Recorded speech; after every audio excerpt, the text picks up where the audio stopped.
Hello, Internet. I have a dilemma. And the dilemma is the water situation in this country. Now, I checked this, and I believe that water, fresh, clean water, for our survival is pretty critical. We can do without certain things in life. Water is not one of them. We need water to survive, to live.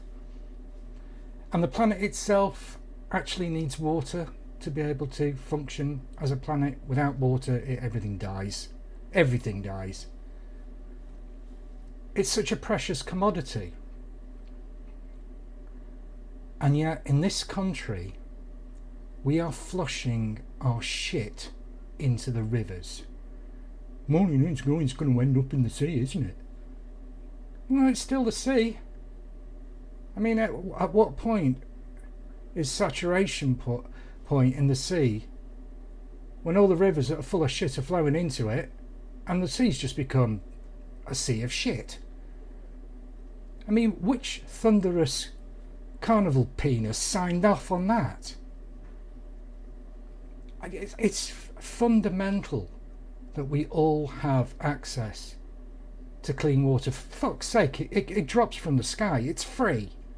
You know, surely we're in a position now in the 21st century to be able to store water. But no. We're announcing a drought today. It's the 12th of August 2022, and Britain is suffering a drought. Britain! Now, I remember back when I was a child, late 70s, maybe early 80s, my memory's a bit sketchy, up in the Lake District, Wastwater, I think it is, which was a reservoir. It was a man-made, sorry, all reservoirs are man-made, of course.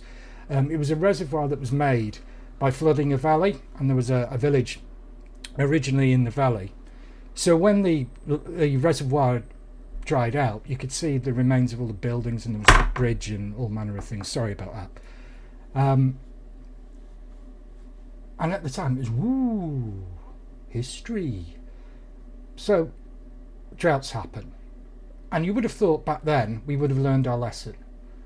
We would have found ingenious new ways, employed scientific method to be able to store clean, fresh water for everyone. But no. And the water companies are privatised, which means they're operating on a profit-only basis. What was it, 74 million they've handed out to shareholders? And get this, the reason why they could do that is because they said it was an overperformance bonus. Overperformance. Like we're just swimming in fresh, clean water, aren't we? There's an abundance of it. It's everywhere. It's not. It's a sham. The water company is a complete and utter fucking sham. They have failed at the one job they're supposed to be able to do. Provide fresh, clean, safe water. And instead they're just flushing shit into it. It took the former lead singer of the Undertones, brilliant group by the way. If you haven't listened to their music, I would suggest you do. Fergal Sharkey, to highlight this on social media. It's a crime what is happening on our waterways. It's a crime what's happening with water full stop in this country. Is the answer nationalisation? And this is where my dilemma is, because I've seen both sides of it. I remember the British Rail in the old days, before it was run into the ground purposefully, some people would say. Private companies took over, and I suffered as a commuter for Connect South Eastern before it became South Eastern Trains, and that was a train service that operated purely for profit. There was no investment back into the service. I mean, we had the slam door train still running up until, I wouldn't dare to say, but when everybody else was sitting in air-conditioned trains, we still used the old slam door trains. It was, so I can see both sides of the argument. But when something is nationalised, can we really trust a government to be able to control it, to manage it? I don't know. Look at the state of politics in this country. It's on its fucking knees. Anyway, would love to hear your thoughts and comments on this.